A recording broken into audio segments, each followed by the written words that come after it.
Welcome in, everyone. It's the Bama Standard postgame show. Alabama lays an absolute egg on homecoming and gets beat by Oklahoma 23-21 and has firmly placed their backs against the wall to make the college football playoffs. And guys, well, before we get into it, we got a lot to say, and I'm sure everybody's going to be jumping in this live chat as quick as they possibly can, because when we lose, that's when people show up, right? Anyway, go ahead, hit that like button, hit that subscribe button, live chat. Let's get it tonight. If you're watching replay, get down the comment section below. Show us some love there. Guys, I don't even know where to start. I guess the best place to start is to introduce my panel, right? We got the illustrious Coach Carl on here. And then just below him, we got an all-SEC offensive lineman, one of the best dudes to ever do it for Alabama, who we could have used tonight. If you actually used the Pavia rule, you probably could have played tonight.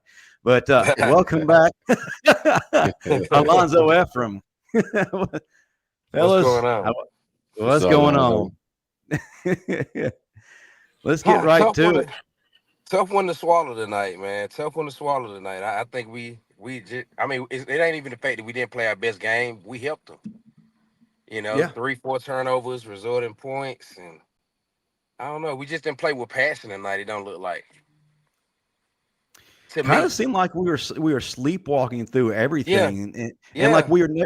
And guys, tell me, did it ever seem to you at any point that we were the home team? No. We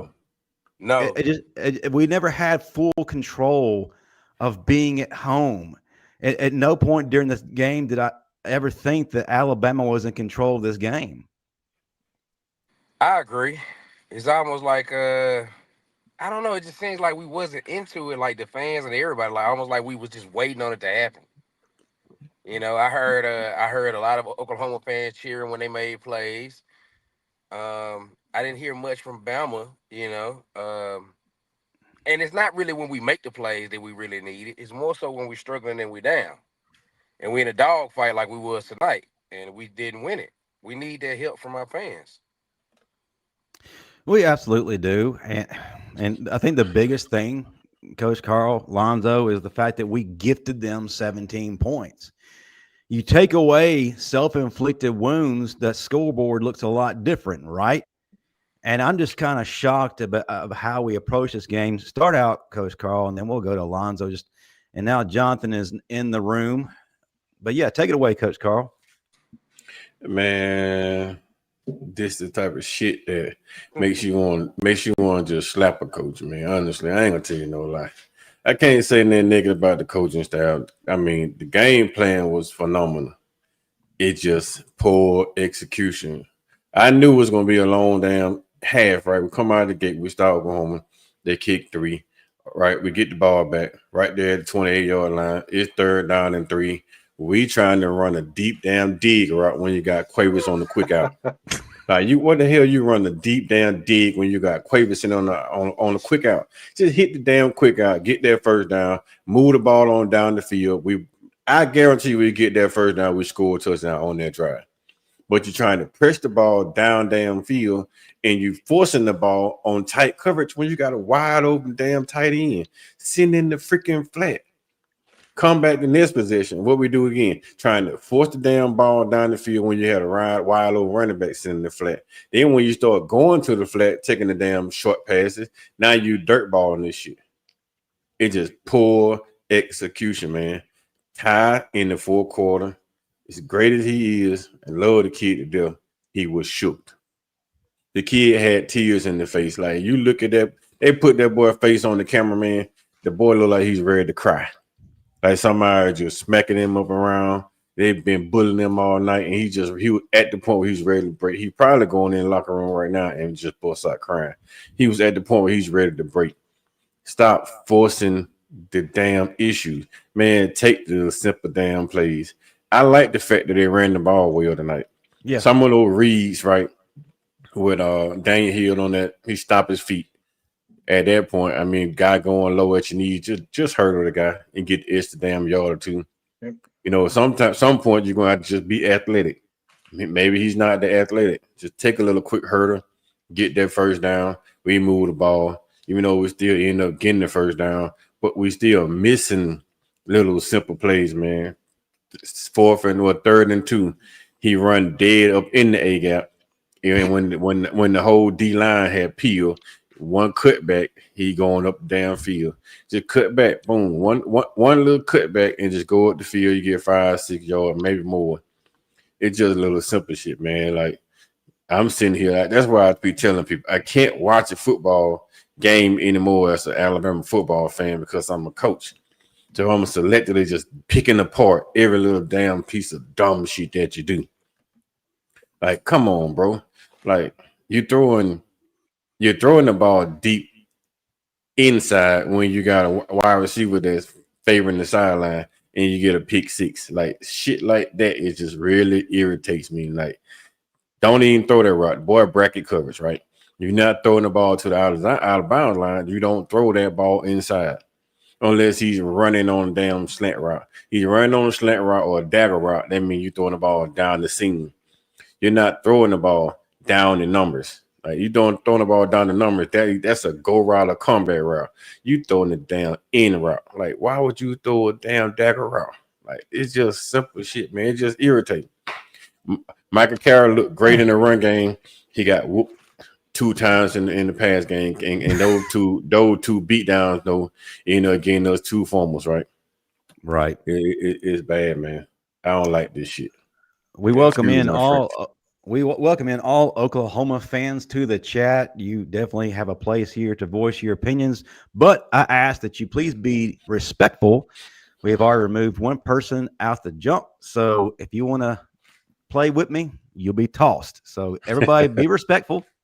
Voice your opinions, voice your frustrations. We're all here for it. If you're watching on X, come over to our YouTube channel, Bama Standard Network. Hit subscribe, be a part of our family. All right, Alonzo, you get the chance to have the floor now. A lot of people are placing blame on Ty Simpson, which a lot of it, rightfully so. Offensive line and continued its struggles tonight as well. And one thing that I noticed, and I was told was going to happen earlier in the week, that Jaden Roberts was going to be taken out as right guard, and we were going to have Wilkin Formby put in his place.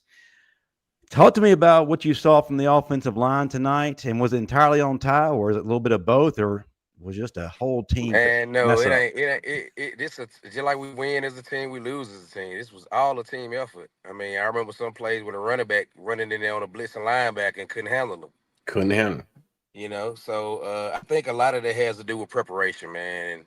And I mean, they've been preparing pretty well all this season, so we can't say up until this point. So some of that just comes from just execution. At the end of the day, when you went over it, you've been taught it, you go through it all week long, you hear about it all the time. When your number's called, you got to answer. It's just no secret. Alabama, man, what it is to play at Alabama, man, is just being legendary. It's a different standard. It's not about just going out and being the best and winning games. It's that we're going to have to take your best, take your shots, and we're going to have to throw our shots. That's just what it means to play ball at Alabama. So tonight we took shots, but tonight we also kind of like spotted them some shots. We sit up there and we let the defense kind of dictate to us on the O line. The D line was beating us up some, especially on the 1-on-1s. The 1-on-1 pass protection, man, they beat us flat out. Mm-hmm. They made plays. We didn't. We seemed shook. We seemed rattled. We seemed like we were the team that didn't play with the confidence to win this game, to be honest. Like, it just don't look canny of what we seen all season. This kind of reminds me of Florida State. And I'm not saying it because it's a loss. I'm saying it because of the way we played. We didn't execute. If you talk about execution, hey, we lead in turnovers. We one of the top teams in the nation turnovers, number 1 in the SEC. Hell, they beat us tonight on turnover game. And that's the difference in the game. They didn't play a spectacular game. They just played the gritty game. They got us to play their game, which is the gritty game. Instead of us hitting the ball down the field, I didn't see many deep ball strikes. So I'm curious. We didn't stretch the defense enough. So anything underneath that wouldn't have been open, but we just didn't make the plays when it came time to it. Like, running back at time when the blitz coming through, you got to step up. Don't wait for the linebacker to come in. You meet him in the hole. So even if you miss him in the hole, he beat you in the hole, and still gets an extra second. You Yep. look at all the sacks, an extra second would have made a world of a difference. Yes, sir. You talk about the fumbles, we wouldn't have had no fumbles then. So it's the little things that we got to fine tune. We're still in position in the playoffs. We just have to do our job and not just do our job with, hey, this is good enough. No, we have to do it exceptionally well. But hey, Everybody gonna give Lonzo, us their best. Yeah. Ty took a deep shot down the field. I don't think he had the arm strength to get And it he deep, seemed get it really off. downfield. This don't seem like Ty tonight. He had really good numbers now. If you look at Yeah, his the numbers are beautiful. Yeah, Yeah, his but 326. he didn't play like the leader that we've been having all year. Mm-mm. yeah, You like know? he had Ryan gone and he underthrew Ryan like 5 yards, man. Like right there on that quick out. Like boom, well not a quick out, bang, step, bang, bang, dig, spin out. Right Yeah. there. He turned the ball loose. That's first down. Ryan turn up, maybe get 10, 15 more yards. He hold on the ball, throw that shit in the dirt. Like But he but off, this is the man. thing though. He Have off we bad seen this tonight. out of him all year? No, I'm telling you, man, that I'm thinking that pass rush, those licks on him, he's speeding his clock up a little too fast, and Yeah. he rushing throws that he Yeah. normally would Yeah. just took Yeah. time and just make them. It's like now he just speeding the clock up a little too fast. He was just rushing on throws, and Hey, anytime you rush a throw or you hesitate on a throw, like I don't know if I'm gonna throw this route. That's when you get dirt balls because you're holding the ball a little too long. too long. Yeah. Maybe Yeah. because he was firing high on some throws, and now Yeah. he holding the ball a little extra long, so he dirt ball throw. Like it just bad timing, man. All right. I Well, love my boy was shook, man. I hate that what's for him shook? too. Well, Jonathan, you've had a lot to kind of digest here. Offensive line, Ty Simpson, coaching. It's a whole myriad of things you can select from, and it seems like the last half of last year is starting to play out again this year. I know our record shows different, but it sure seems that way. It doesn't feel like that we are coming out like a playoff team at all. It's like we expect to just kind of trot out there and just meander our way, and eventually we're going to come out with a win. And listen, to Ty's defense too, we've been needing people to take pressure off him as well, and we still can't do it. But Yeah, I've talked too much. Let's hear from you, Jonathan. First of all, can you guys hear me? Absolutely. Yes, sir. Oh, okay, just making sure. I'm using new headphones. So I guess the first thing I'm going to say is we lost this game off of turnovers. We already knew that. If you look at the actual points that our defense gave up, where they actually had to drive past the 50, it's 6 points. Yeah. Right. So I think we can all can agree our defense, in my opinion, didn't play that bad tonight. They didn't give up a whole lot, in my opinion. Oklahoma came in with a much improved running game from the beginning of the season to now. I felt like our run game, in my opinion, looked better than it has probably all year under Daniel Hill. The first game where we didn't have a rotating O-line, by the way, we actually got to see what that looked like with Jaden Roberts coming out. And now you see Michael Carroll at right tackle and Formby at right guard. But overall, I'm not going to sit here and say that Ty Simpson is to blame for this loss. Look, you could sit there and say the special teams, the kicking, Ryan Williams fumbling, you know what I mean, on the punt return, whatever that was. I mean, it was like Alabama decided today we're going to evenly distribute the blame of losing from the offensive and special teams standpoint. I'll be straight up honest with you. It's almost like watching the Tennessee game that we won in reverse, right? Tennessee outgained us in yardage. They looked better from an offensive standpoint, right? So it just looked like the mirror of that. And I felt like we've played too comfortable from a fan's or watching too comfortable from a fan standpoint of going, and I'm guilty of this, of going, well, we'll come back in the fourth quarter because we do it every week. As a fan, today I realized something after we lost. Why am I sitting here having to think every single game we have to do this? Why can't we just step on a throat, take a lead, and just not make it a game anymore? And it's like, they call Georgia the Cardiac Kids. I think Alabama deserves that name now at this point. Every Right. game has to come down and be decided at the very end. But I'll be honest with you. I was impressed at times with Ty. I was disappointed at times. Same thing with the O line. Michael Carroll, like you said, Coach Carl, 2 times he got smoked off the end. I mean, almost unblocked, especially at the end of the game when or towards the end of the game when Ty fumbled. I mean, he barely even touched the guy, right? So, and we've heard all week about how R. Mason Thomas's backup, what's his name, Feints or Fence? No, You know, Wines. There we go, Wines. Sorry, Taylor Wine. yeah, Taylor Wine. So we've heard he's not R. Mason Thomas, but he's really good, right? So, Very and good. I think exactly, He and might be better.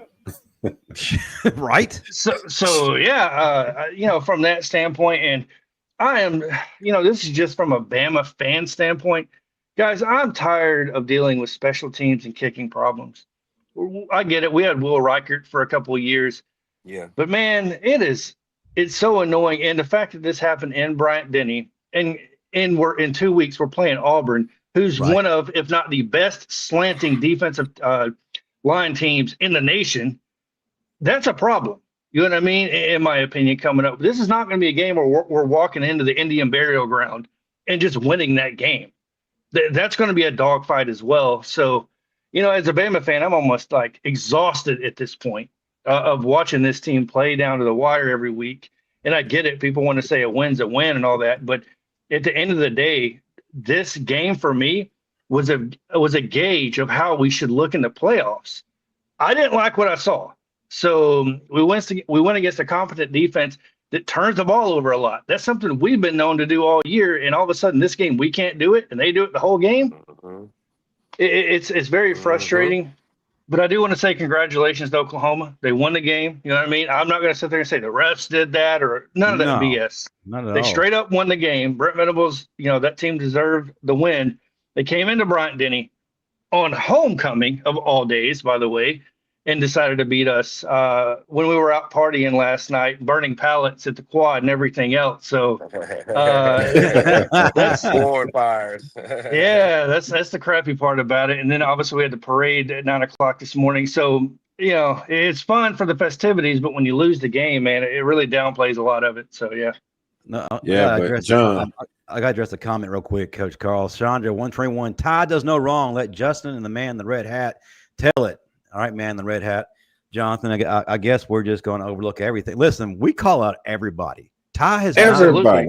Ty has not played to Ty standards the past 2 games. He's been incredible. Three. He has been incredibly off. There has been no touch. He's missing open wide receivers. He's making things look he's making things a lot more difficult than they should be. Can I point out a stat real quick to everybody that thinks that I say Ty can't do no wrong? The very last live stream I was on, and Coach Carl was either watching or on that one as well, I said Ty Simpson is 2 of 18 past 30 yards throwing the ball. Yep. That's the thing. Those 15, 20-yard in breaking routes, he's great at. Past 25, 30 yards, I don't know why. I don't know if it's the arm strength. I don't know if he doesn't trust his arm. I don't know what it is, but he tends to underthrow. And every single time, what are we doing? Oh, pass interference. Where's the call? How about we just anticipate the throw it a little bit earlier, and just be accurate on it? Yeah. Sorry. Yeah. That's what it is, man. I've been watching it, right? I was at practice a few times, right? And I just kept watching. I don't think his arm strength that strong. I don't think so either. When you start throwing that thing over damn 40 yards, it's like it just falls out of the sky. Either he don't have too much arm strength, or he don't have a great aiming point. It's something wrong with that portion, and it just may be the arm strength, man. So we gotta. I've been watching comments, right?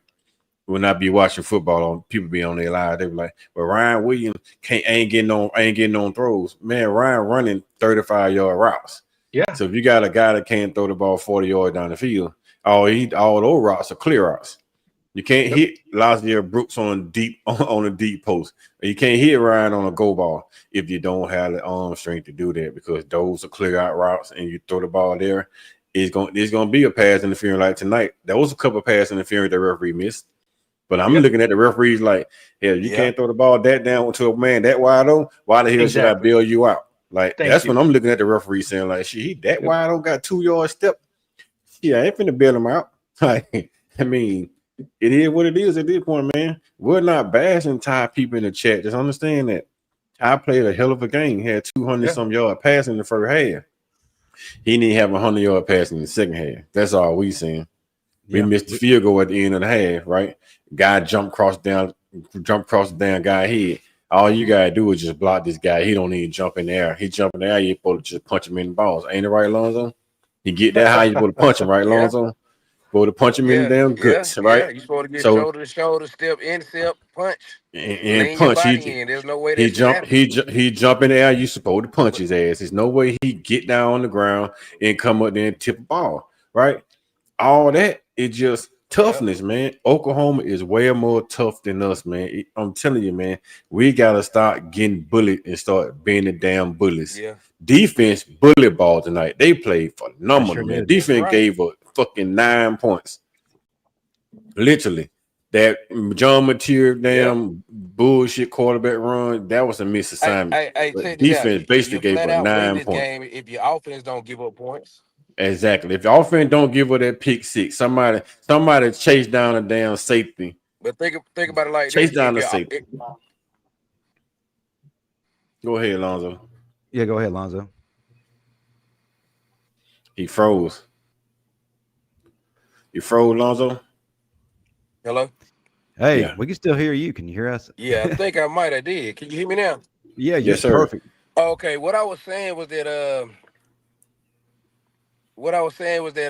Oklahoma, man, what they did a really good job of taking away the passes that Ty Simpson are comfortable making and forced him to make throws that he inherently doesn't make. So they challenged him. They put it on him. Like, hey, it's been on you all this time. We're not going to give you the ones that you normally make. We're going to give you the ones that you don't normally throw at all, and we're going to see if you can make those. It's been happening for the past 3 weeks. And what happened to just put it all together now? Keep in mind, this Oklahoma game coming off a bye week too, right? What happened to the B gap, man? Like, they run the ball through B gap. Daniel Hill's 50 yards on the B gap. Yep. See, they go back to A and C gap. You get nothing. Like, come on, bro. Like, at some point, should just stick to what's working. And man, this game exactly mirrored or closely mirrored what Oklahoma did against Tennessee. They made Tennessee play their game, and they got into the psyche of the quarterback. Right. And I mean, same thing Bama did. Bama made John Mateer play their game. The only difference is Bama offensive coordinator called stick routes. I mean, stick routes, sit routes, curl routes. You sit, and they dropping. But Mateer may have been off, and we may have had his number. But the thing is, they were never sweating it at all. Their defense was carrying the game. They knew that Alabama didn't have it within them to capitalize on opportunities that they were given to Alabama. Michael, maybe this slap in the face loss will wake them up for the remainder of the season. It shouldn't take slaps in the face to get you to play at an elite level. This is no excuses in November. If you're a playoff team, you're supposed to separate yourself from teams outside the playoffs. You are different. You are built different. You don't just come out and put on a display like you saw this week, last week, and then they get South Carolina. The good thing about South Carolina was they're so damn bad, we had no choice but to beat them. Yeah. But let's get to our next topic real quick. Positives and negatives of the game. Man, this might take a good while. I'm going to start out with Johnathan because he's been the most quiet of the group, and then we'll go over to Alonzo, then up to Coach Carl. I won't take too much time on this. The positives is I saw somewhat of a semblance of a run game, and Oklahoma has a good run defense. So that's definitely a positive to take away from this. I didn't think Ty played horrible, right? So I think during crucial situations, Oklahoma, like Coach Carl said, took away the bread and butter. I thought the fourth down call, the quick out route, I thought that was terrible. Ty has struggled on that all year. In my opinion, where's Cuevas? Where's Horton on those seams? Like, it doesn't make sense to me. They just kind of forced us into that situation. Though, if you go back and watch the game, you could definitely see it when they made their adjustments.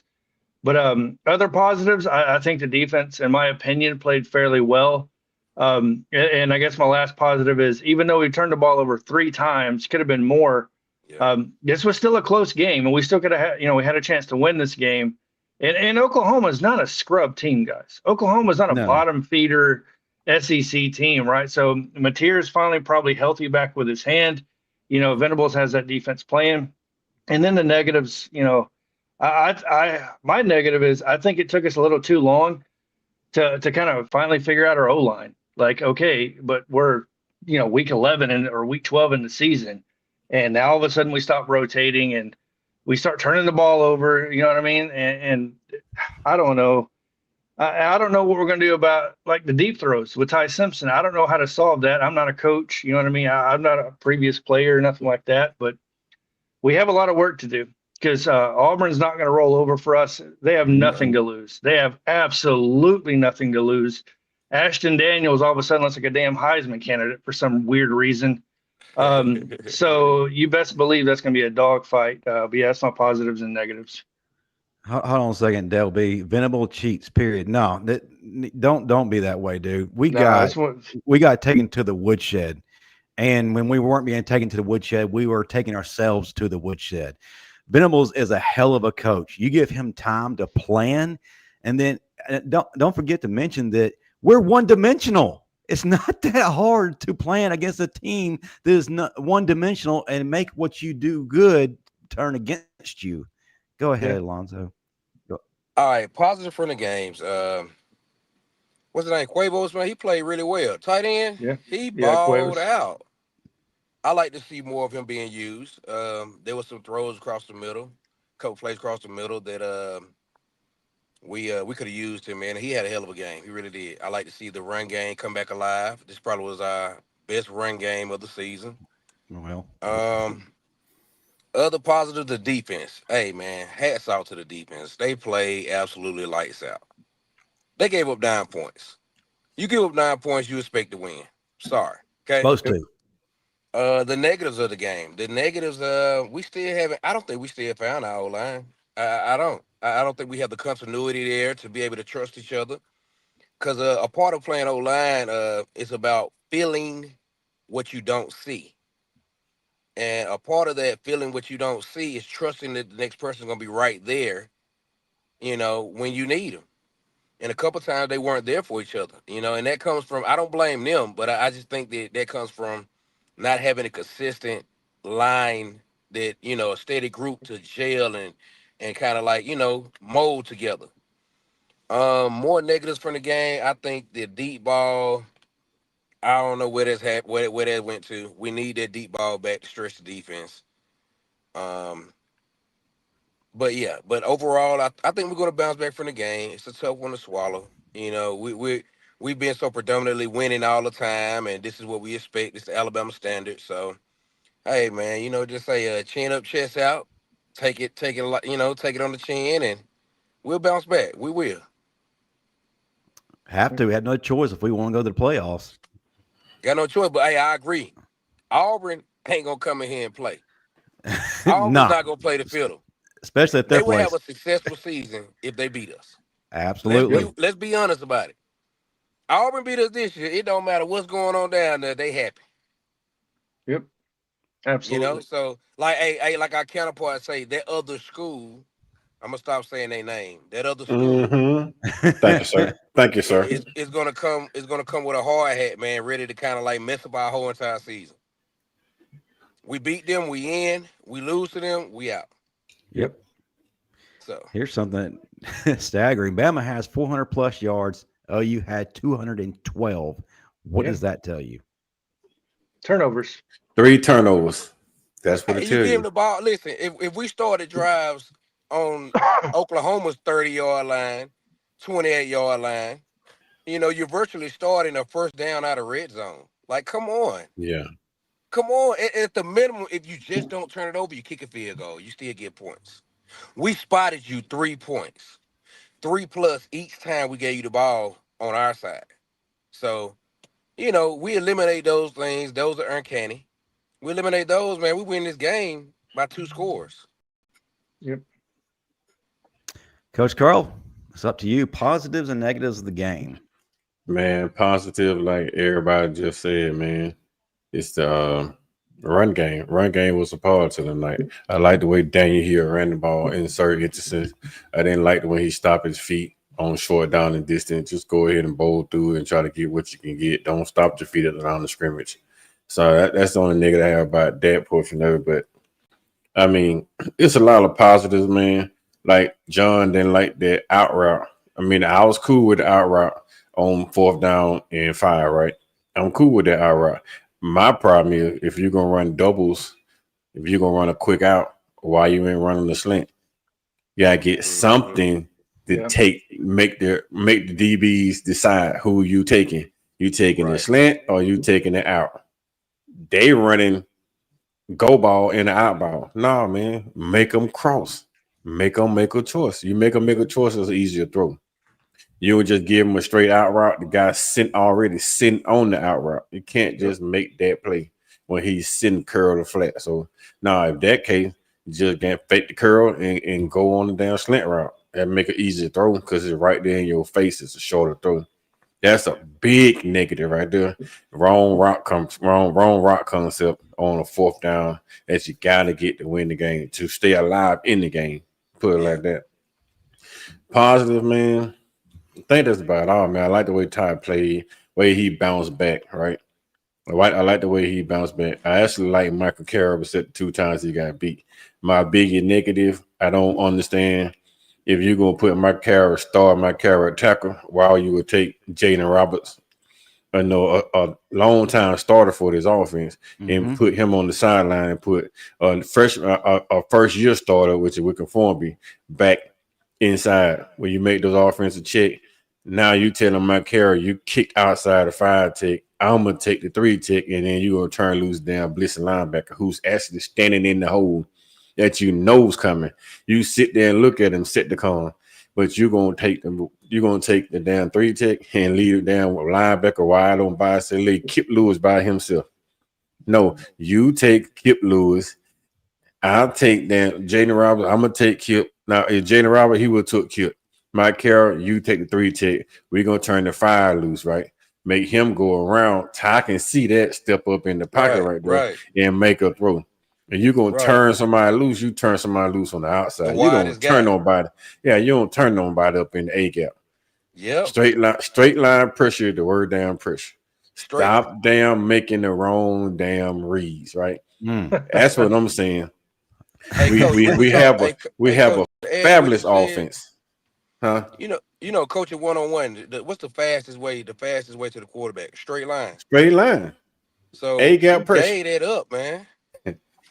Yeah. Which one you think? Listen, which one do you think Ty Simpson would be better faking if he had to make one guy miss? I'd rather put him against the defensive end or front side defensive end, because based on I'm seeing you coming. I'm seeing you in my face. Right. That's what they talk. Listen, that's what Andy Reid teaches the quarterbacks, man. He teaches the quarterbacks when you see that blitz coming, I'd rather protect your backside and let the blitz, you can see it, so then you can either throw against it or you can make a move. Or you can shove that shoulder and get back up like Bryce do. Bryce, you can shove that shoulder, get back up, and rocket the ball down the field. And make the throw. Nah, man, we turning loose A gap pressure. Those are that ain't on Ty Simpson, right? I'm telling you, that's on the center, the guard, and the tackle. The center make this check. The guard got to make that check to tell the tackle what he's doing. The tackle don't make those calls. Hey, but even more, it's more so on the offensive coordinator, because if that's their protection, which we have protection like that, where we slide the running back, step up in the A gap, take the linebacker. That's not unnormal, right? The difference is you had a running back that was stepping up in there that knew how to take on that A gap blitzer, and he was stepping there. He will barrel down in his chest. Now, if you having problems with that, the way you take care of that is you slide the whole line. That's a call from the center. So we used to do a call called laser. 5 letters mean the whole line slide. So if the guard and the tackle come over and slide and seal that in, Ty can see the pressure coming off the edge. Even if the running back going to him, you send the running back to go cut his inside leg. I don't see the running back doing any cuts. They take it on beast. And you can see it because they getting knocked on their butt. They take it on beast at full speed ahead. Like you gonna take on Kip Lewis full speed ahead. Come on, man. Daniel Hill, Man. and you bagging up. You don't bag up at that. You go That's why I say dead they're going to forward and offensive hit him in the coordinator damn because mouth. he has to Gotta put go them in a for it. better situation. Yeah, He you has gotta to play. go He for has it. to Listen. look at personnel, the linebacker versus the running back. Who do I feel? Okay, if my running back gonna struggle, then we got to find a way to help our running back out. That's just how it goes. I don't fully trust Ryan Grubb. I'm going to be honest with you right now because of all the things you just mentioned right there. And for some reason, in second halves of games, we can't find an end zone to save our lives.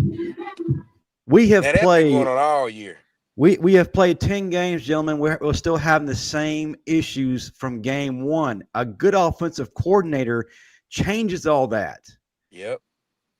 I mean, I'm sorry. I don't have any faith in him. What if he's such a guru? Why can't we score 30 points? Justin, I'm telling you, Justin, I think in the second half of games, after you get through dinking and dunking it down the field, if you're not taking deep shots in the second half, defensive coordinators like Brent Venables, man, they're going to adjust to what you're running. Kirby Smart going to adjust to what you're running. If you ain't taking shots down the field, like you got all these damn Cadillacs on the outside, man, why on fourth down? Why on third down and fourth quarter you ain't put Daniel Lewis in the game? That's a 6'5" tight end. You got Quavers, a tight end. Man, you just had 8-1 in the game. He is a tight end. You still got a 6'5" wide receiver, a true freshman, man. Number 30, Derek Meadows. It don't make any sense at all. None of it makes any sense, and I'm tired of hearing excuses All you need how is 5 defensive yards. coordinators are just making You great need, adjustments. You No, need 5 yards, Justin. I know. Any one of those 6'5" guys could got me 5 yards. I agree. On high throws. Yeah. got 5 yards. Yeah. Just toss that shit up high. They ain't even got to be open just because of how they built. Just They're toss it going to up catch high the ball and debo it. and let one of those guys got to catch a ball. It's makes not just Grud. It's on Shep. It's on damn Coach G. It's on got the Coach Cap. It's on damn Coach Grub. It's on Kalen DeBoer. Man, you need 5 damn yards on fourth down. And you got all these top tier 6 wide receivers. Man, throw the ball up. Isaiah Horton going on go balls, man. Do a quick hit, man. Just boom, throw this shit up high on a quick down curl route. Oklahoma needed a first down. They went to a damn curl route. Straight to a damn curl route. Here's something else too. An Oklahoma fan brings this to the front here. As an OU fan, I'm surprised y'all stopped throwing to your tight ends. They are running free all game. That's the other thing too. When things work, we stop doing it. Yep. I don't understand that. It's the biggest head scratcher of them all. Nobody had an answer for Josh Cuevas tonight, but we stopped going his way. Even the freshman tight end, what's his name, man? The one that caught the deep ball. Caleb Edwards. Yeah, Caleb Edwards. Catch the deep ball down the ceiling, bro. And no more Caleb Edwards. Like we've been seeing down Derek Mellors for the last 3 or 4 games, man, getting targets out there. Nobody see Derek Miller tonight. All you need is big body guys that can make Oklahoma play honest. Ty don't have to have a rocket arm with these big body guys. Throw the ball a little deep across the middle, let these guys go up and get it. You have to make them play honest. They kept sending the pressure. Brent Venables kept sending pressure. You got on the way to bag somebody out of pressure. You're gonna have to beat the pressure. You're not beating man-to-man pressure when you got 6'2" damn corners and 6 foot wide receivers that's jamming and holding. Like, man, they were knocking Jeremy Bernard ass out coming across the middle. Like 5 yards, they were smashing him, knocking him off his route. So how can you get open to somebody smash you with a 5-yard concept? Tell you what, Lane Kiffin would have figured out a way to make this offense work. And Lane Kiffin would have scored 60. He would have scored easy. I mean, easy. My positives and negatives real short on the offensive side of the ball. Jeremy Bernard, Daniel Hill, that's it. We only had 1 penalty the entire night, and also too positive defense. Defense played well enough to win the game. Point blank. Period. Let's go to our sponsor real quick. Listen, the Alabama season is almost over. What you need to carry the Tide through is to have your very own title towel. Go to www.whitwillsports.com today. Enter the promo code STANDARD to get you a nice discount, courtesy of the Bama Standard Network. Make sure you carry it to the Eastern Illinois game this next Saturday. It is senior day. Send the seniors off the right way. Get yourself a title towel. All right, guys, before we get to the audience Q&A, I need to know your players of the game. Give me one offensive player, one defensive player. Start me off, Coach Carl. Then we go to Alonzo.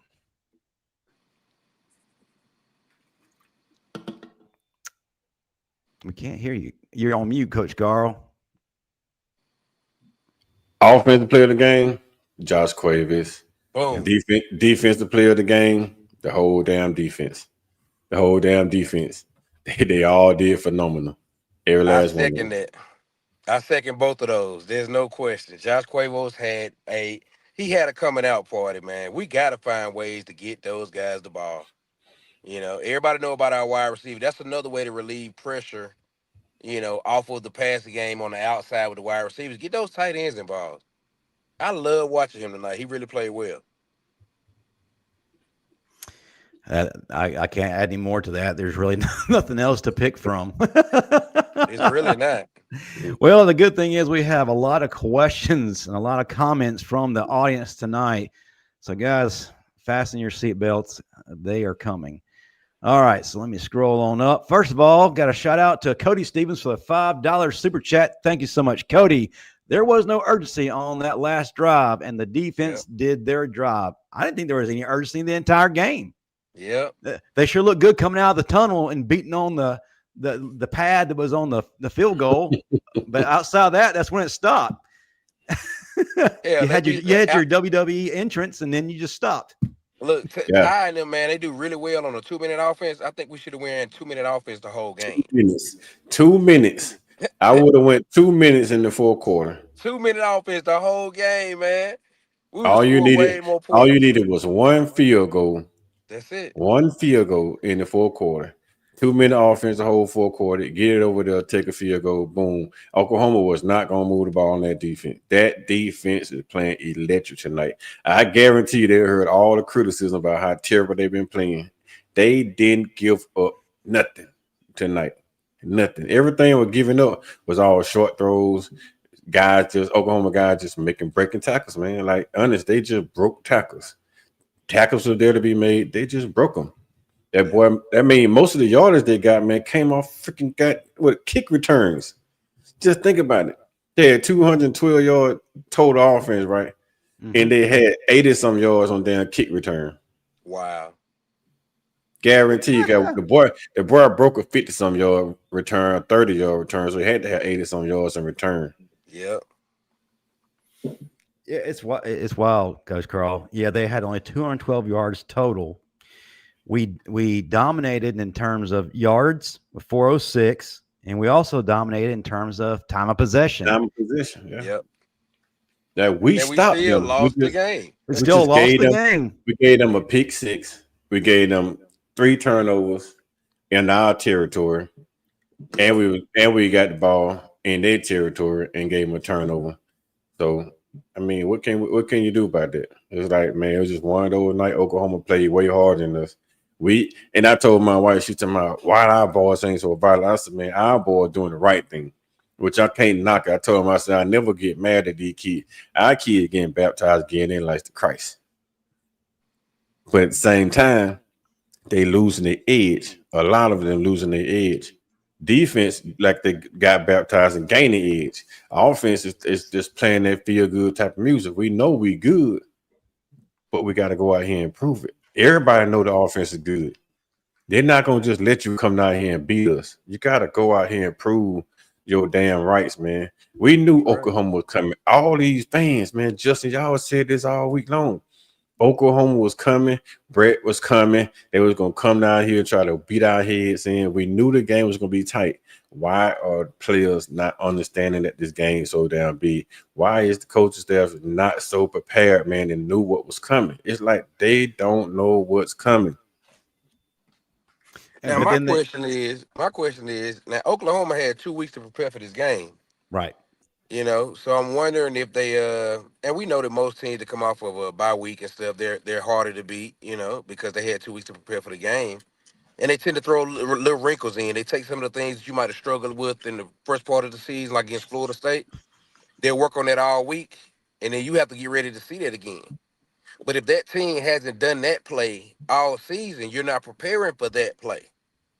So what happens is you're going to see it again, in that game, and it's going to be like a relapse from a play that happened earlier, but you haven't practiced that play all week long. So they did some scheming. They did a good job of that. Hats off to their coaching. But we've got. I think overall, I think at the end of the day, we got out coached. I don't really put it all on the players. I think that players play, coaches coach.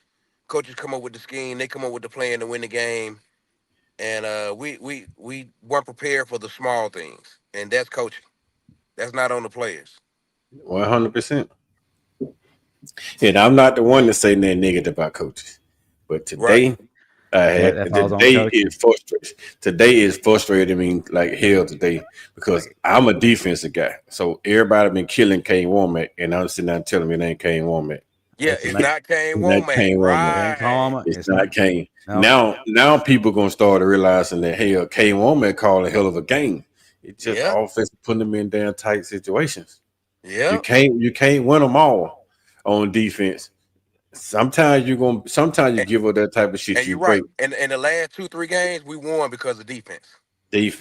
South Carolina, we definitely won because of defense. Because at the end of the day, offense didn't do enough to put us in position, to be up 2 scores. That's what I was saying. We should be up 2 scores in all these games because our offense, we have such elite players. So what scheme are we running that's not giving it to these elite players? Man coverage, man. What are the routes that we ran on, man? How do we can't get one guy open on man coverage. We can't get one guy the ball on man coverage. They were, but Ty wasn't seeing them. Yeah, you can. But when your quarterback taking his eyes down, looking at the right side rush, like you should see that in your peripheral because that's your front side. You should never turn your eyes and look at a defense end on your front side.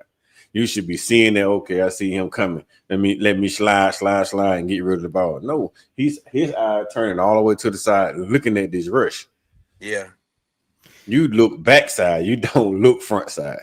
I mean, it may. And I don't know. I saw him talking to Nick Sheridan on the sideline. Maybe Nick Sheridan telling him that. Who knows? But you don't take your eyes off the receiver, off the play side, because you should be able to see that line coming. Never take your eyes off. You should be able to see that in your parentheal. Yep. Yeah. Let's get to our next super chat from Don Parker, $5. Let's chop this L up for the lack of killer instinct and not playing with discipline. You can't give the ball away and expect to win. Goes without saying, there is no killer instinct, and it's amazing too. In the past, Alonzo, if any of you guys would have gone to the team and called them out for their crap or not having that pride or not having that killer instinct, not playing to the standard, they would have taken it as a challenge to get better. Right. But the more recent teams, if some of the old heads come back and get into them, they get offended by it. They throw little fits and act like they don't know what they're talking about, and they're giving them middle fingers and watch them walk out the door. This team does not take accountability. They can't hold themselves accountable. If accountability entered the chat, you wouldn't be seeing some of the things that we're seeing right now. Yeah. They want us to believe that everybody's bought in, but I'm sorry, bought in doesn't turn in subpar performances every week. Yeah. Yeah. Let's get to our next person. Greg Cloud. Ty can't throw an accurate ball. 8 passes just absolutely thrown horribly. Don't do him like that. Don't do that shit. Excuse my French, man. Do not do that shit, Greg. He can throw the damn ball. He's pressing, man. Anytime that you pressing, either you're holding the ball too long or you're releasing the ball too fast. He's pressing. Shit happen. This is a kid first year starting. Don't do it. Yeah, he made a lot of bad mistakes tonight. He did. But don't do him like that. He is accurate as hell with the football when he's not pressing. Don't do that, man. Please. Let's take our frustration out on the plays in the game, but don't do it to the kids, man. John Tucker, when's the last time you enjoyed a Bama game? Well, I've been saying it for a long time, and everybody wants Wisconsin. Wisconsin.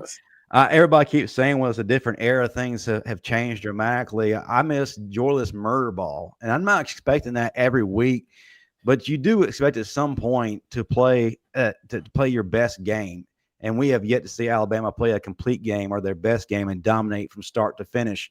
And I'm excluding teams like Wisconsin, who was down their first string quarterback and their All-American center. I'm excluding teams like Louisiana Monroe. I miss the days where Alabama imposed their will. That's the last time I enjoyed a Bama game.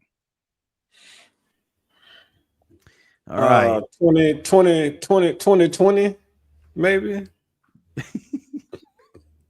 I can't say that, man. I'll be honest. The last Bama game I truly enjoyed, I ain't gonna joke, man, was the Georgia game. Well, yeah, I I ain't gonna lie. enjoyed. That was a big Yeah. game. Was a lot riding on it to go to their house and beat them. They haven't been beat there. That was huge, man. No, Listen, I ain't can saying don't give throw you the that. team away, man. We just lost by 2 points tonight. We lost by 2 points. And But crazy hell, part about it. we gave them. Let's look at the positive of the whole rap. We lost by 2 points, but we spotted them 17. 17. You could argue maybe 20. Right? 17, Right. maybe 20 points. Because we held them down in the red zone when they kicked the last field goal to win the game, like they didn't score. So, I mean, they kicked the field goal, but we stopped them. So, we still, with all the bads with the game, with all the inaccuracies, with all that stuff, we still lost by 2 points. A deuce. Yeah. We missed the field goal. We got the lead in the fourth quarter. We let them come down and score a field goal. I kind of liked it in a way because I wanted to see the grit. I wanted to see us grow from that point. Okay, we down 21-23. Let's go down and score and let's put this thing away. So we're not going to throw them away. I think they're a really good team. I just think we made too many mistakes tonight that we can't make if we want to move forward and win. Yeah. We forcing the ball to Jaron Bernard and trying to force the Jaron Bernard around. We just we just got to hit what's take open. What the man. defense give you.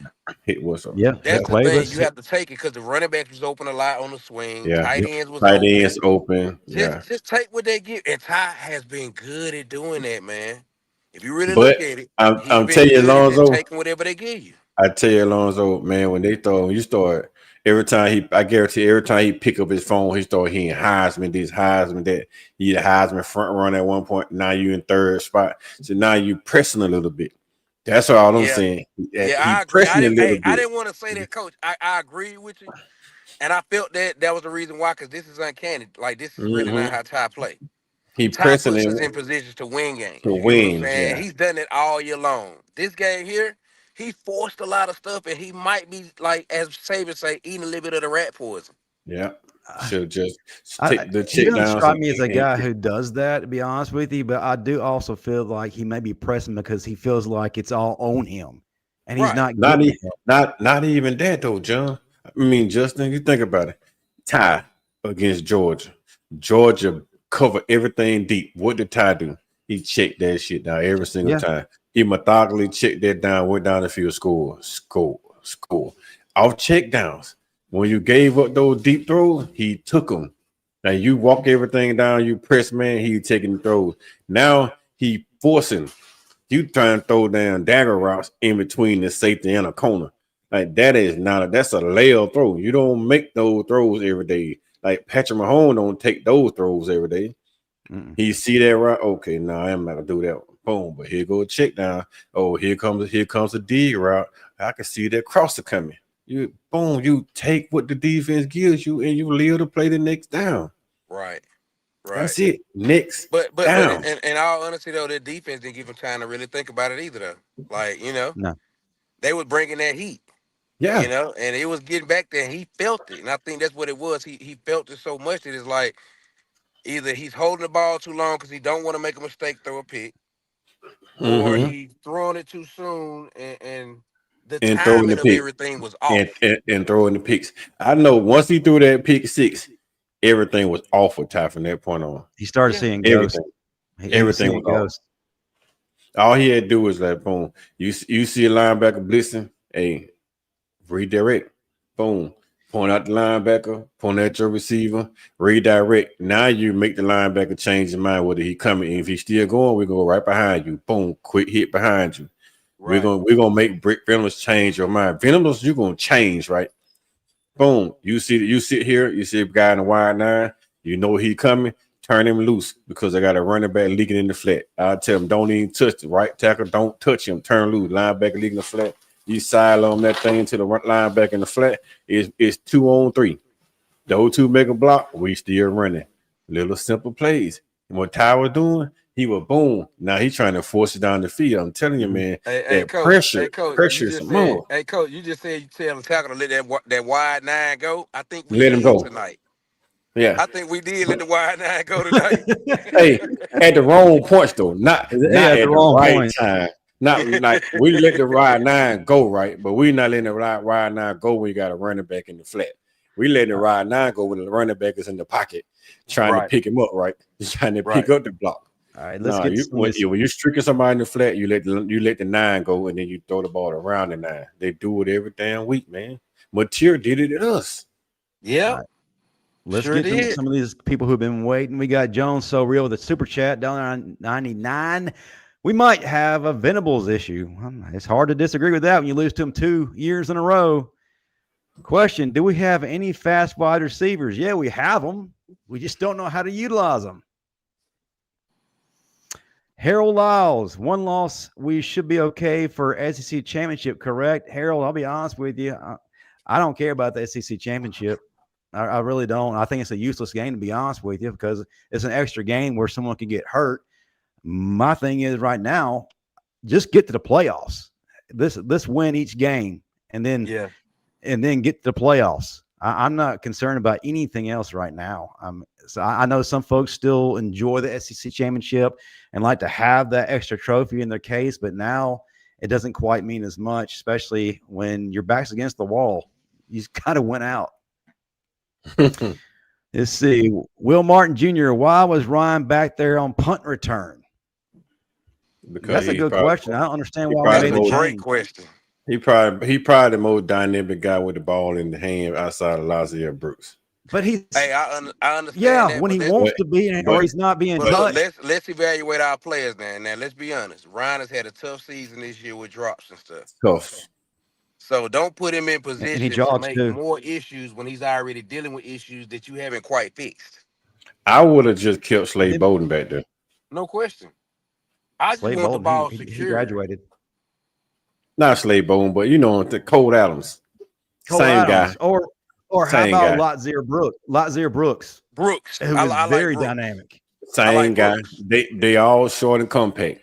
Rico Scott. Sure hands. Rico Scott. You know what I'm saying? Like somebody short and compact that can make a damn play. If you don't make a play, it's just fair catch. You put Ryan back there because you needed a play. And Ryan made the play. I don't trust him. He just didn't hold the ball. I don't trust him. That's why they putting him back there. They were desperate for a play. And he got you 20 yards, but he fumbled.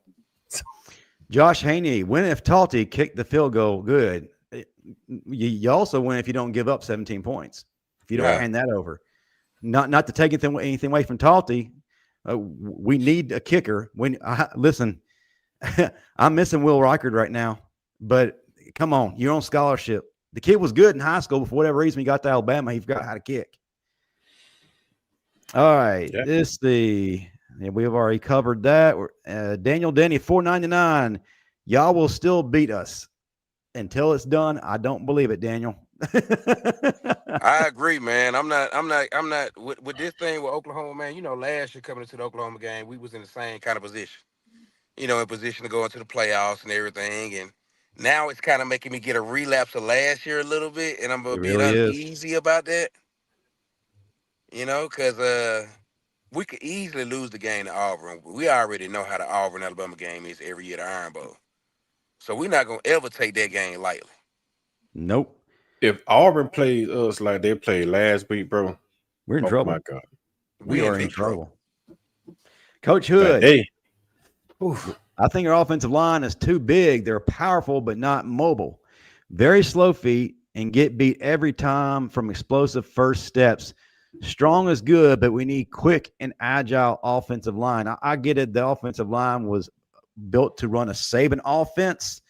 But come on, coaches, you got to figure out a way to work with what you got before you get your guys in there to run your offense. I'm not buying that excuse. There are ways around it. You coach to your players, not force your players to adapt to what you do. You got all SEC offensive linemen on the Heck screen, yeah. coach. On the Come on, screen, man. You coach. got 5 stars up front. You got all SEC first team, second team guys, all Americans. Like, come on, man. It ain't that, man. It's just that they have to play together. They have Together. to learn to lean on each other, and they haven't done that all year because they keep switching it out. Roberts is a beast, so I'm not understanding that move. I don't I know. don't. That's me. I'm thinking Like that's some when you in-house take out, stuff. That's if the you They thing. take, trying to prove something and I don't know, man. You humble take him or out Jake something, but Roberts. Roberts is an absolute animal. I would have loved to play with that guy. He is the highest graded offensive lineman according to PFF we've had the entire season, but yet they think he's the problem and they take him out. So then why would he be because on the bench?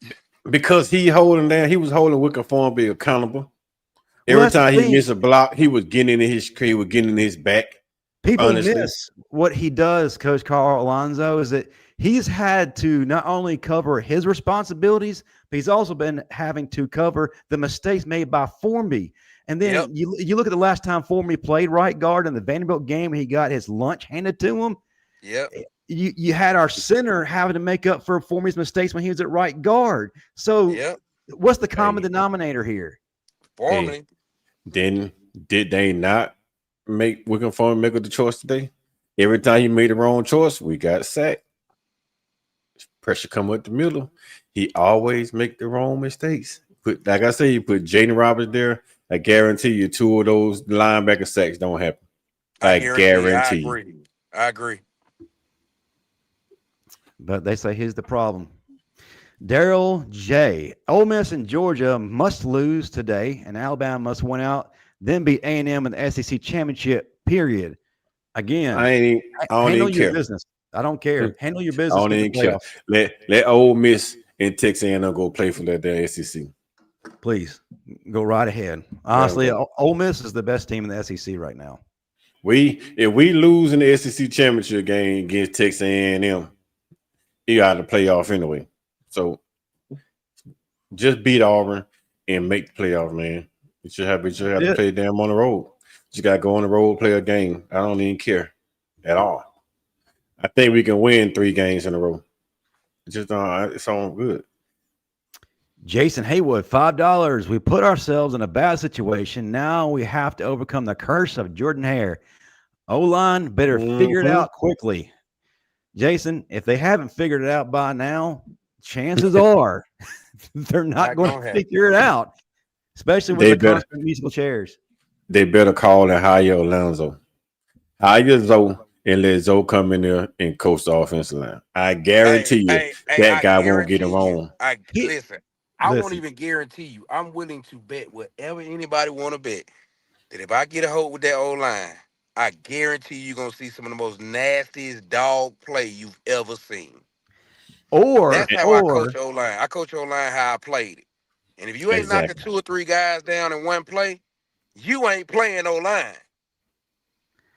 Honestly, you gotta be physical and nasty. O-line play is nasty. Physical and that. Listen, at one point in time, I was regarded as a couple guys used to say this. It was funny as all get up. My senior year, they asked a couple guys going against me, how did they feel like I played and all this stuff. You know what they used to say? That's the best holding center that I've ever played against. and my rebuttal to him is, it ain't holding if it ain't a flag. If it ain't a flag. So that means, in other words, you got to win by all means necessary. And if these guys don't have the tools to do that, then we need to get somebody in there that can get them the tools to do that. Because it's a lot of intricate things with playing O-line. Honestly, though, what happened with grabbing that on either edge, grabbing with that offhand? If you bending and you on the left side, grab them with that left hand and ride them around. Grab them with that right hand and ride them around. As long as you don't turn them, just grab them and ride them all the way around. It's not a flag if you grab it and moving. Yeah. It's a flag when you grab them with the inside hand and you're riding them. But the outside hand, you can grab that cat and ride them all night long. You can choke hold him as long as you moving those feet. As long as you moving your feet. We don't do that, man. But that's called being taught that. Like, the reason why we don't do those things because we're not taught those things. So, like I said, you know? I hate to say something about coaching staff, but you're not gonna hear me say it. But somebody say it. Somebody say it for me. Honestly, though, if you were coaching the offensive line in this day and age, all their asses would be in the damn portal because you had their feelings hurt. No. Yeah, now that's another story right there. That's hard, man. That's like being between a rock and they don't be coached hard. No, I'm gonna tell you, Justin, kids and jump in their ass because they're gonna get so offended behind it. Yeah, Justin, I guarantee you, those kids that at Alabama now, the offensive line, that he would have recruited himself, ain't jumping in the portal because they know what they're getting when they interviewed him. Right? When they came to the house and talked to me, they know what we're getting. They don't. These kids don't want to play for no soft coaches. I'm telling you. Hell no. They want that father figure. The years I volunteered, and I volunteered to coach back at my old high school at Winona High School. And when I come back out there, man, the O-line identity transforms so quickly. And it's like, I think the greatest honor that I had with coaching it is when you get running backs, wide receivers, hell, linebackers, DBs. When those guys say they want to come play O-line because I make it seem like it's fun to play it, then you know you're doing the right thing. You know you got them locked in. I got guys that would never play O-line want them to play it because they see I make it fun. But I'm going to tell them the truth. Straight up. You didn't come out here, you didn't come out here on the field, man, to come out here and just play patty cake. Like, you want to win. You want to eat that man lunch. Just like we used to do down there in Alabama. Shit, my old line was nasty as hell. 2 years in a row, we led the SEC in rushing. We used to make folks tap out. That was a highlight. We got excited over that. We want you over there on the ground saying, dang, man, they too good. Mm-hmm. We like that. And then when you talk trash, that's the best. That's the best. Because then we're going to humble you. After the game, we're looking for you to see, what do you have to say now? Pierre Irby, $1.99. Thank you, brother. Why take Cole out and put Ryan in on return anyway? Again, that's a mystery. We don't know if we can solve ourselves. Don Parker, $5. I can't call a single positive. The most glaring negative is this team not playing pissed off.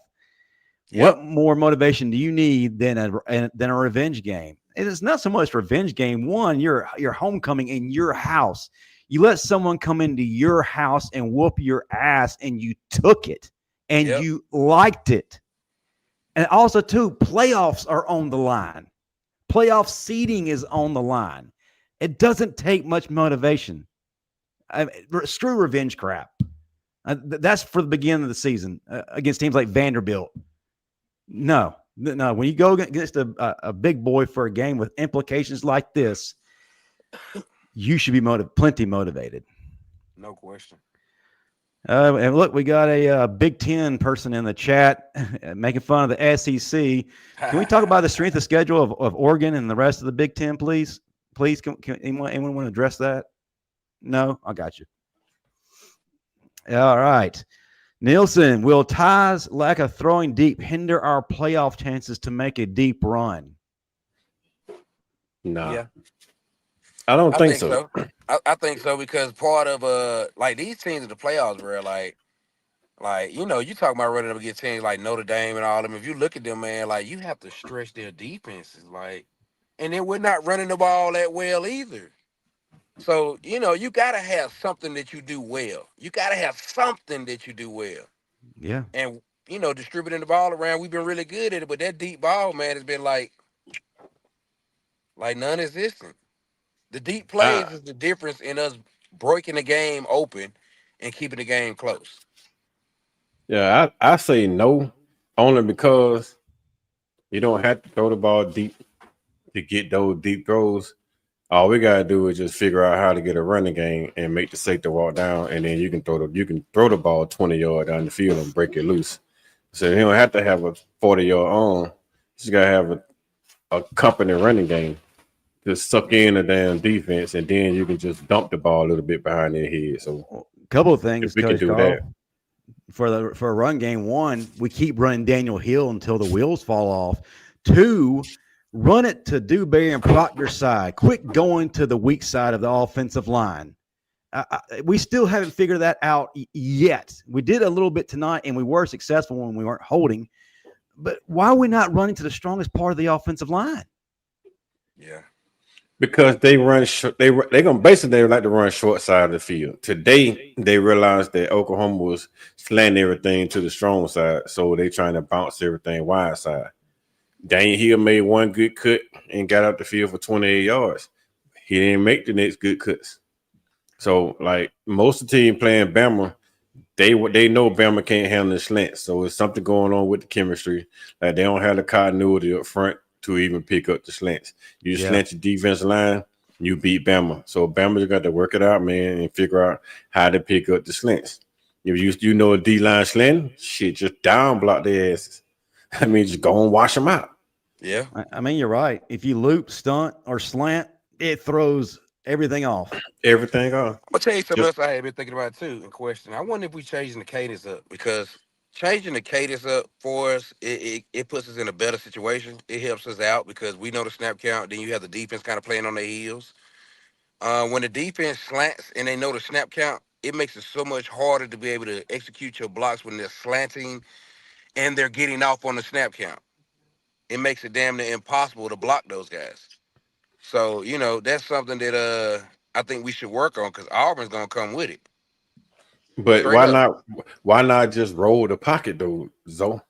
Like the defensive line is slanting. Why not just roll the pocket? Yeah, I mean, we did a little bit, not much, but I mean, Ty's really good on the run too with throwing the ball. I think rolling the pocket is cool. But I just think at the end of the day, man, we just gotta execute, man. Put our hard hat on and just knock folks around, Execution. man.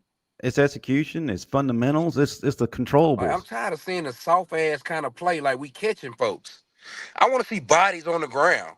I want to see your big nasty self stepping over folks and belly flopping. Like, I want to see that type. I don't see that mentality. No, we don't have that. We don't have We That it. have mentality is what's gonna win the championship. we have some of that on defense, but we don't have a lot of that on offense at all. Nope. Well, I hope the defense come back to work this week and put it on the offensive ass. They need to. We got T. Smitty, $3,005. Thank you. What can the coach do about backs not seeing the hole and having pianos on their backs? Ty missed some easy throws and held the ball too long at times. Nothing. Nothing. If back can't see the hole, man, you just got to keep rotating back till you find one that can cut back. And you keep rotating them backs, you're gonna keep putting yourself in the same predicament we in now. Can't run the ball. Just line up. You're gonna be jamming. You're gonna be down Daniel Hill. If it's Daniel Hill and jam, that two roll out, man. Just let them figure it out. Eventually, they'll start seeing the cutback lanes. If they follow behind the back end of the offense line, they'll end up seeing the cutback lane. But like I said, Daniel Hill did a great job of pressing the hole. Like he actually got in the hole before he started making the cuts. And when he got in the hole quick, before his hole opened up, he just forced his way through it. Jam saw a hole and then he just bounced on the outside. So we got to figure out how to get Jam confident to go inside. Maybe that concussion got him to the point where he just or the collarbone. Yeah. I mean, what is it? Because Jam, this call it what it is. He's not the same back as he was last year. That confidence, that swagger's not there. He's 225 pounds. Last year, he was using all of that. This year, he's so timid. He avoids contact, and he'll go down on first hit. I don't understand. I agree with you. I think that the injuries, like, as a player, injuries tend to make you don't want them to affect you, but they show when you play. Yeah. You get what I'm saying? You might tell everybody, hey, my ankle's fine. I can make the cut. And then you go out there in full time and try to make the cut, and it's like, everybody else can see it. You might think you're doing it, but everybody else can see that you can't. And I think that's what's going on with him. I think his injuries, because we're gladiators. Football players, we're gladiators. So we're not going to sit out and say, hey, man, I'm kind of really banged up. Like, I'm not sure that I can still go. you're gonna get in there and you're gonna go into somebody else take you out. Right. So, I think the injuries play a huge role for him. I know he's not gonna say it. But as a No. player, there's only so much you can do when your body won't do it. Gotcha. Question, is Coach Kalen DeBoer on the warm seat now? I wouldn't say that, but if he completely bombs out, you lose to Auburn, you miss the playoffs, I think things start to get uncomfortable and decisions are going to have to be made. But I don't see. I think it's going to be uncomfortable. But man, listen, all these coaches changing, all these new hires.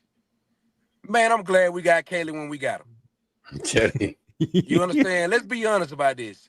That man probably was going to be the number one coach. If he was still at Washington, man, right now, he would have been the number one coach in the country. Everybody would have wanted him. No question. Oh, absolutely. So let's be thankful for what we have, because all these other schools, they in a pickle right now. We got our coach. We just have to support him on what he's doing and let him do what he do, man. He went out there to Washington and took them to the playoffs, to his national championship, man. Like, come on, man. He took him to the game, like let him work. That's all. Yeah. I think that if we can reduce the pressure off the players, off the team, off of them as a whole, they will perform. Nick Saban teams, they like pressure. You get what I'm saying? They like the pressure. They like being under the spotlight. They like being called out. That's why they always respond. To anybody called out, say, we want Bama. Oh, you finna get them. Like that year Vanderbilt was up there talking about, shoot, we got Bama next, we want them. It's what Saban did. 50-0. 52-0. So it's about taking the pressure off of them so that they can perform. We have a team full of 5 stars. We got a 5-star coach. Even though some people say, different about him, look at the man's track record. It speaks for itself. Yeah. So until he speaks otherwise, I think we should just kind of let him do his thing. Hell, Mike Schuler didn't get this much pressure we giving him. I'm telling you, Mike Schuler was terrible. And Mike Schuler didn't get it. And Mike Schuler, first 2-3 years, I ain't never heard of anybody calling for his job. Well, to his defense, too, his first couple of years were marked by injuries. He lost several players to injuries. The only time he had a full healthy team was in 2005 until, of course, Prothro went down and the offense completely got derailed. But other than that, he only had one good season where he had all of his players. So I think, but to who detriment is what he is, man. He'll be up 60-0 and still have the damn starters in the game. Yeah, that's true. That's how he got Brady Crawhart. Yep, that's how he got Proto hurt. I mean, it wasn't the fact that his team just wasn't, injury just occurred. Like, hell, you were up 35-0, and then late third quarter, your starter's still in the game, and then somebody blow out of ACL. That's all coaching, man. Come on, man. Nick Saban pulling guys out in the beginning of the second quarter. In some instances, man, you up that big. Nah, he was out there trying to get a Heisman Trophy winner. True. All right. Myriad of Truth 17. I had to slow down and read that. $4.99. Thank you so much. Did you see how bad Ryan Williams ran that route at the end? Starting to become clear he's just not a good wide receiver right now. Jeremy needs help. That wasn't on Ryan, sweetheart. That was a good route. Hey, I'm going to tell y'all something, man. I know y'all might not want to hear this, but I'm guaranteed you it's going to come out at the end of this year. I believe Ryan has not been healthy at all this year. No, he got a lingering calf injury for sure. People don't understand how much that stuff plays a role on when you playing, that your body's not 100%. Like, you don't feel yourself. I think that was Deontay Lawson's problem for a good while. Oh yeah. No, he's playing very well now. His confidence coming up. Yeah, but Ryan had been having until it calf injury for a while. Until it clicks in your head that you fully trust whatever it was that you were injured with, you're not going to be that guy. I mean, it can be. I remember whenever I was in powerlifting competitions, I would get hurt. And I did everything to rehab. Physically, I was good. Mentally, because I couldn't shake it, I didn't have that 100% confidence. I couldn't go 100% until I knew and trusted myself. I wasn't going to be who I was known to be. Same with Deontay. Some of the old heads tried to blow it off, but you're absolutely right. the mental game coming back from injuries does play a huge role. Yep. Yeah, and then you think about like she said Ryan had a bad route. The ball was on the throw. Ryan was sliding trying to catch that ball. Yep. That kid went on the baseball slide and still trying to catch that ball. He had a collar would have been a phenomenal catch, and he still would have been short by a few inches because the ball was just that bad. I don't know if it got tipped or Ty was just pressing. I don't know, but he's pressing, man. That was just a bad ball. He's either overthrowing them or they're too high or they're in the dirt. He needs to get that swagger back, man. Bishop, Franklin, Delano, Roosevelt, Newkirk Jr. Man, that's a lot. New member. We greatly appreciate you. Bishop. Thank you, Bishop, for being a part of this. And then we got Brooke McLean, $4.99. What has Ty heard all week? Alabama has no run game. It's all on Ty Simpson. Yeah, he feels it. He's pressing, especially under duress. Yeah. Yeah. I mean, you can't disagree there. Rat poison. He ate the rat poison. He fed into it. But can you blame him for not feeling like you have to do absolutely everything when your guys haven't proven that they can take pressure off of you? But see, this the thing, though. It's just how you look at it mentally. If you look at it like that, then, yeah, pressure's going to get on you. And pressure does two things, either bust pipes or make diamonds. So you don't want to take the pressure on by saying, yeah, I agree with you guys. Everything goes on me. No, you're just doing your job. You're doing it exceptionally well. So therefore, you're doing what you're supposed to do. You're making everybody else look good. That's what you're supposed to do as a quarterback. Yeah. You're supposed to make everybody else mistakes. You know, you take all their mistakes on. You know, you make them look great by making the plays, getting them out of trouble. You know what I mean? But he didn't do that tonight. He normally does.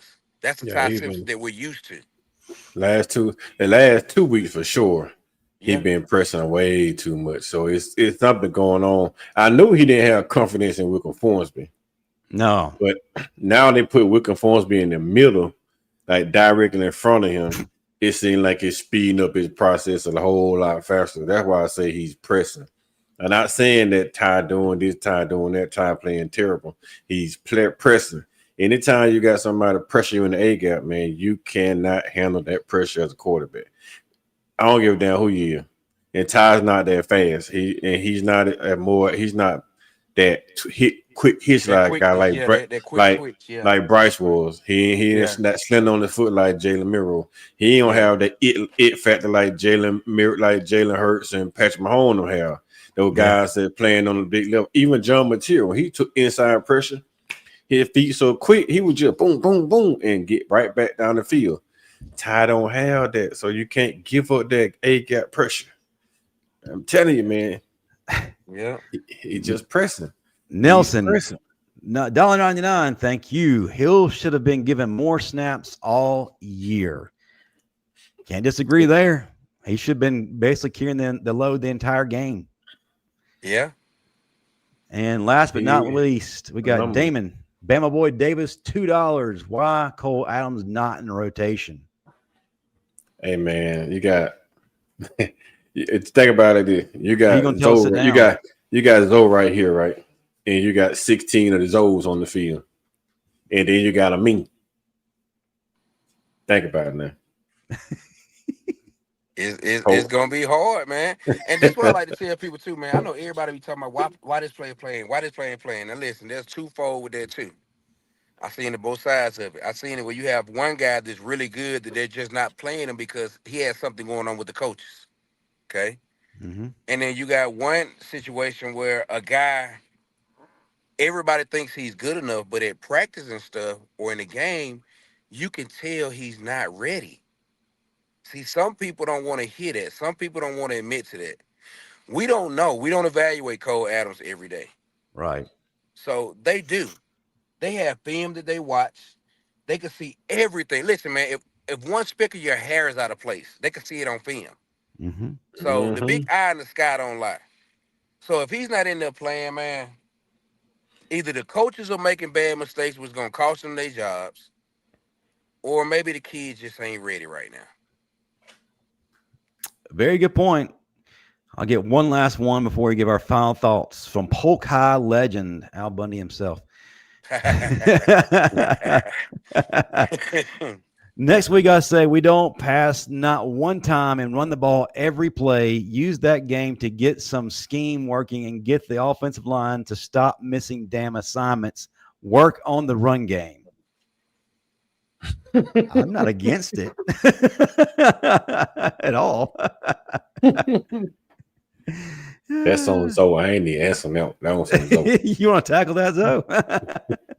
We mess around, man. We mess around running the ball the next game and have 200-300 yards rushing, and then we don't facilitate that anymore. I don't think that's realistic, man. I think you got to go to your strength, man. Right now, our strength this year and has been our pass game. You know, we want to complement the run with it, so we do want to work on that. But we want to work on this pressure. You know, that's really what we want to do. We want to work on the pressure. We want to work on our running backs, making sure they're making the right cuts. The only way I know to facilitate that stuff is you do it in practice, you watch film. You keep drilling it. You know, there's keys and there's points that when the running backs are looking at, they're supposed to read that. You know, so if the tackle butt is turned out to the side or the tackle butt is turned out to the sideline and he blocking, then you're going to hit it outside of him because he has everything sealed. You know, if he turn, inside, then you hit it inside. You just have to read it, and they just have to do a better job of just reading. I don't know what they're doing in practice. They might be doing everything. And if they are, now that falls on the players. So I don't know. I can't properly critique them. Maybe Coach can. Coach said he been to practice. Maybe he could see some of those things. I would love to be in their meeting room just to see what they're talking about, how they're talking about it, get a full understanding if they really driving things home.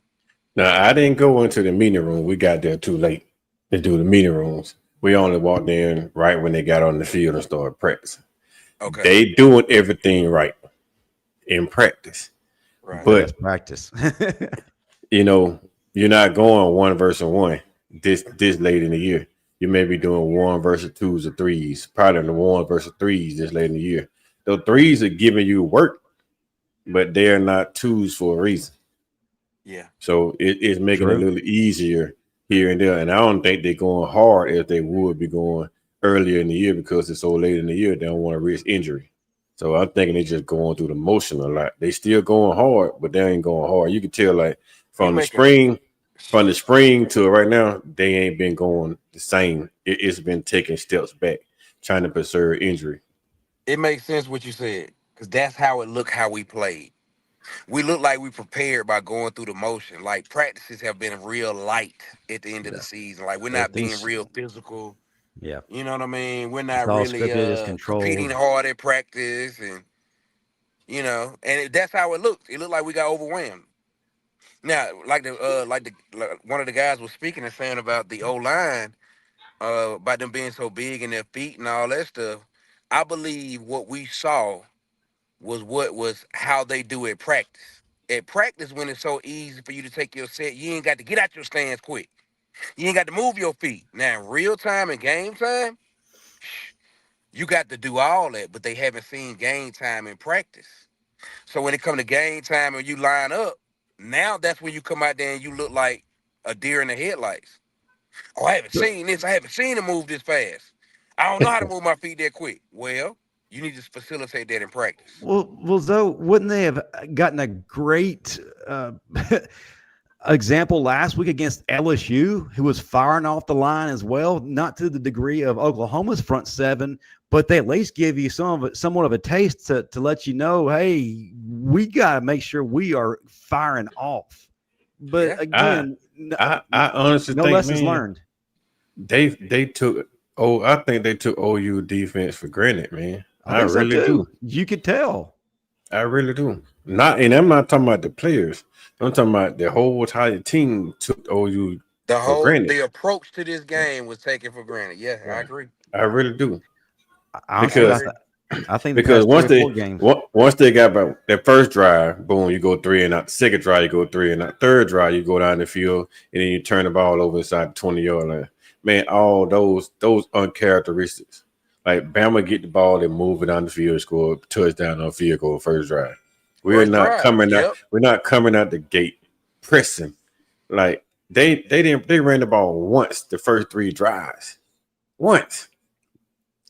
It came up with 2 3-and-outs. Well, -8 yards, 3 yards, a damn turnover, right?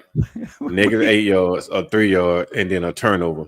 So why are we pressing? Man, just continue. You're gonna come out here, you a throwing team. Just come out here and just move the ball. Where we methodically move the ball down the field. We're not the explosives, right? We just taking our steps down the field. Why are we pressing, trying to go for explosive balls? If the throw is not there, we don't take it. Don't force it. Just walk down the damn field. Yeah. Take every little thing they give you. Walk down the damn field and score. That's all we do. If we do that, man, we undefeated this year. Honestly. Yep. Only 2 times we got beat is 2 times we pressed. Got out of character. And we lost both of those games. Yep. Last super chat goes to Don Parker, $2. Tight ends missing blocks on the run game too. Can't argue there. Cuevas is a fantastic receiving tight end, but that's where it stops. It happens all the time, man. I mean, you got to think about it, Don Parker. and Zoe will tell you, shit, Oklahoma got dudes too. Exactly.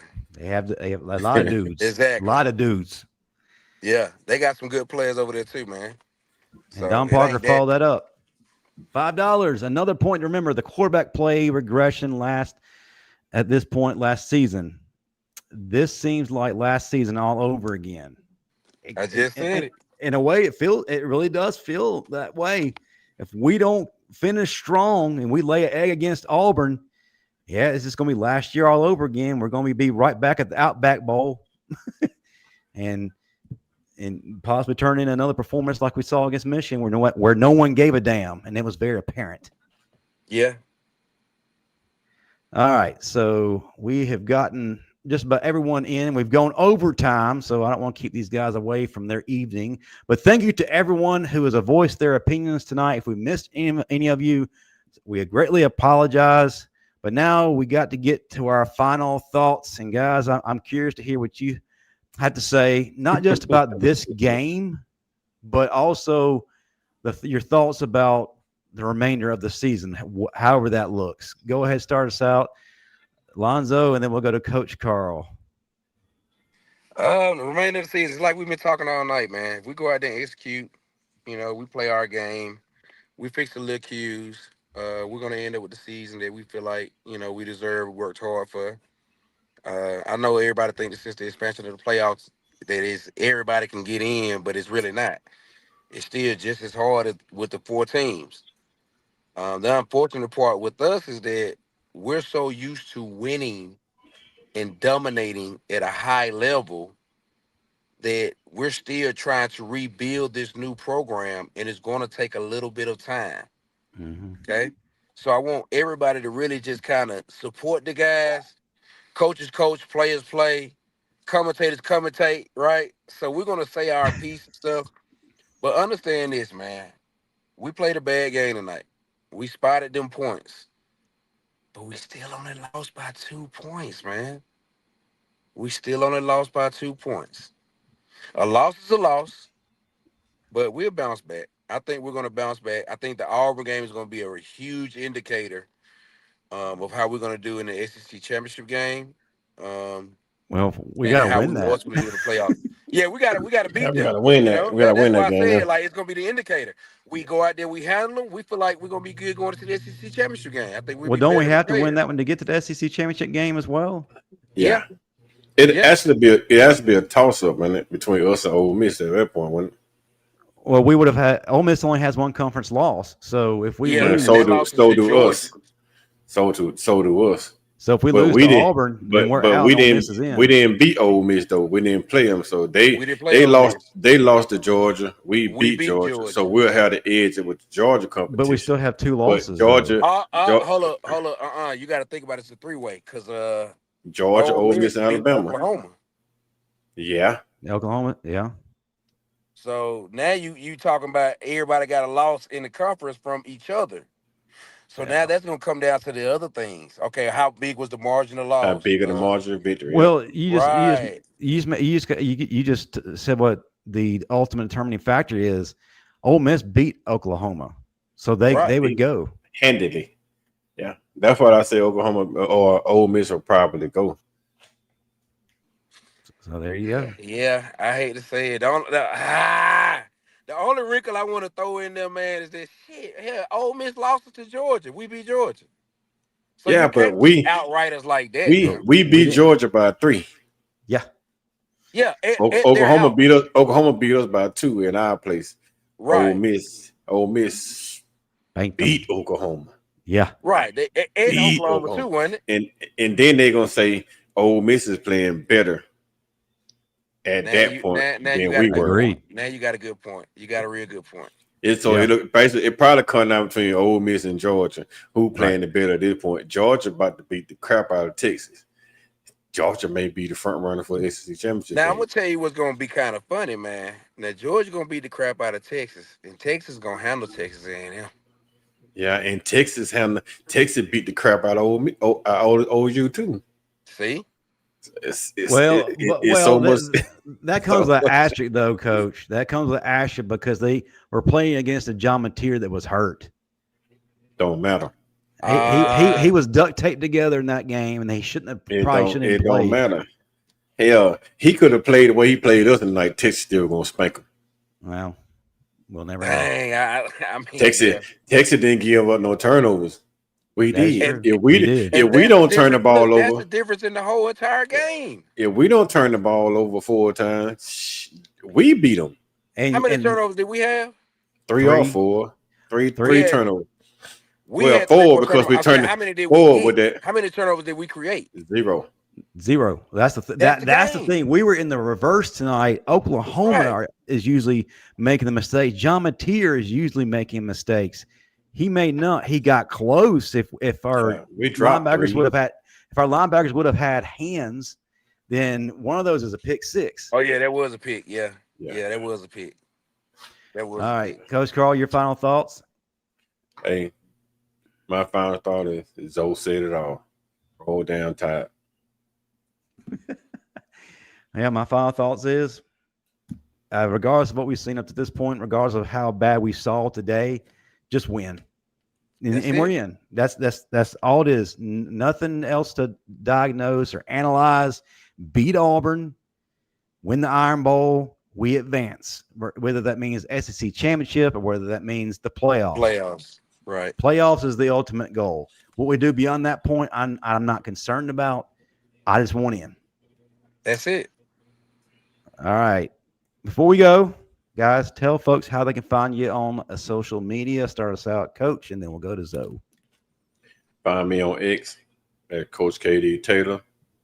And you can find me here on YouTube with the Bama Stand Up with Tea Time Media and on the Block Sports with Coach Carl. All right. And Zoe? you can find me on Instagram, Battle Tested 58. Battle Tested 58. That's all. I don't do much social media stuff. So we need to get you active for sure. I know, right? Gotta address this. Big Matt, OU is pathetic. Defense gave up 400 a game. Offense gets 150 a game. They're a joke, and Grubb can draw up a play to win. Open the game with a punt every week. Matt, no. Oklahoma did their job. They're not pathetic. They're one of the best teams in the country. There is no getting around that. They got some dudes. They got guys who are going to be playing on Sundays on both sides of the ball. They came to play. We didn't, and that's why we're on this post-game show whining. And they will. I guarantee you, they'll be number 7 and number 8 next week, and we'll be right behind them. And I tell you this too. I'd rather give up 700 yards and still win the game. Yep. So all the yardage and all the stats and stuff, who cares? Who cares? It's the final score on the scoreboard that matters. That's what Texas saying. They got those 4 turnovers with that 1 turnover on down. They got those 4 turnovers, and they accumulated 13 points off those 4 turnovers, and we lost. So what's what?